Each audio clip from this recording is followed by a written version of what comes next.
Well, it's been an election, where we've seen many moods change, especially when it comes to elections in India's parliamentary elections. Phase 5, there were challenges, especially with the summer now setting in. We are into that final lap, when it comes to elections. And let's first shift our focus to the western part of India. In the west, you just had Maharashtra that went to polls, 13 seats in Maharashtra. 6 of that in the metropolitan city of Mumbai, and the other 7 seats in and around Mumbai, heading deep into Nasik, where the voting today, it was the final phase of voting. Remember, Maharashtra's elections are over and out, and we've got our correspondent there on the ground to get us the latest buzz on how Maharashtra is turned out to vote.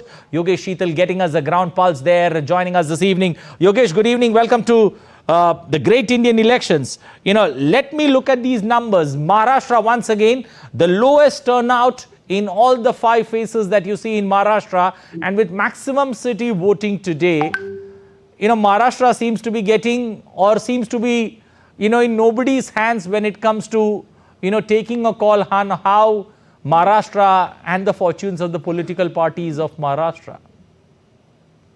Very good evening. That is really a concern. I think to see the voter turnout as of now, the figure is now not completely out yet. But yes, we can see this is a figure that may lead concern for the election commission also, because coming to all these states, Maharashtra has recorded the lowest turnout, and Mumbai, coming particularly to Mumbai, because in other pockets of Maharashtra, like in Lindori, performance is a bit good.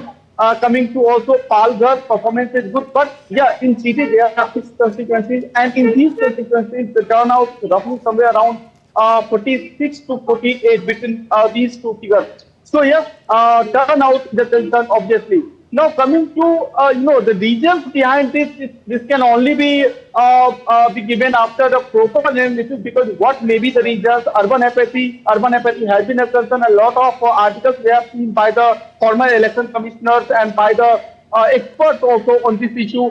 So urban apathy may be a concern, but the way we have seen in the entire day where we have visited multiple polling booths, particularly in Bandra, we have seen all the celebrities, majority of celebrities exercise their franchise, and the young voters, the first-time voters, turned up in large numbers in their polling booths, and also the Divyang people, women. So the participation was good, but yes, voter turnout, the ultimate result is not as we were expecting. Now coming to issues.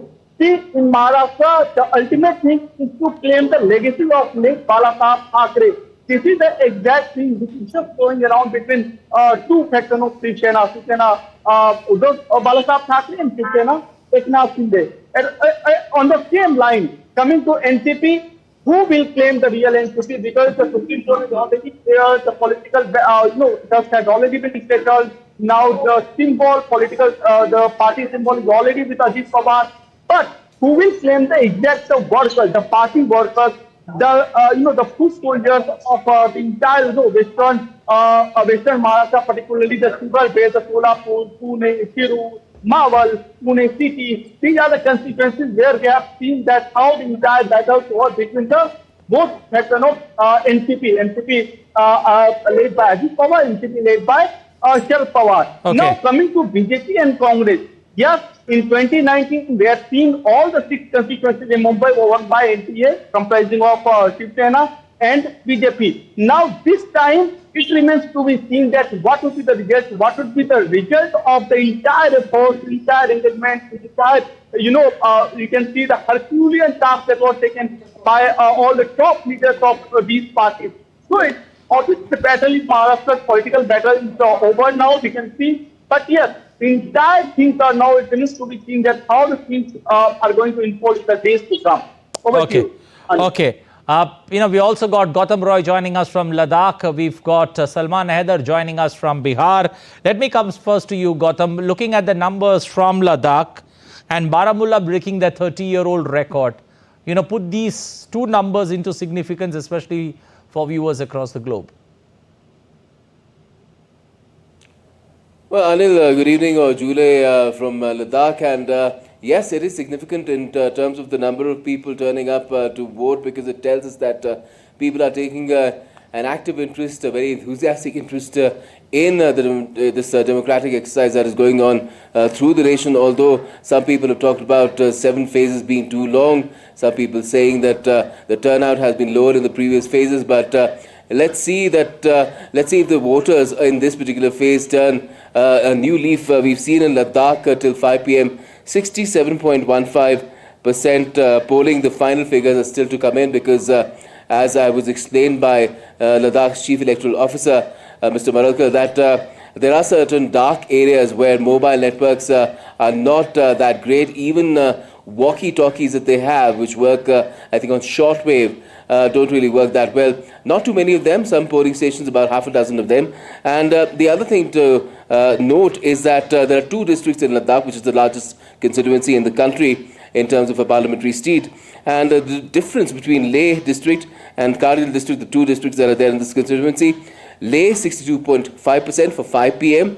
and Kargil district is 71.45%. So Kargil crossed the overall poll percentage of 2019, but Leh was having some trouble catching up. But this is a figure for 5 p.m. I'm sure there will be a much higher figure for the final close of polling, which was 6 p.m.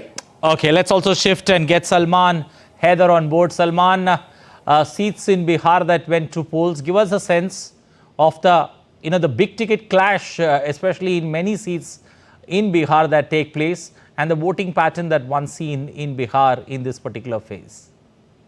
Yes, Anil, a very good evening to you. First of all, I would say the voters' turnout didn't rise since last phase, or rather last 4 phases, and it remained between 50 to 53%.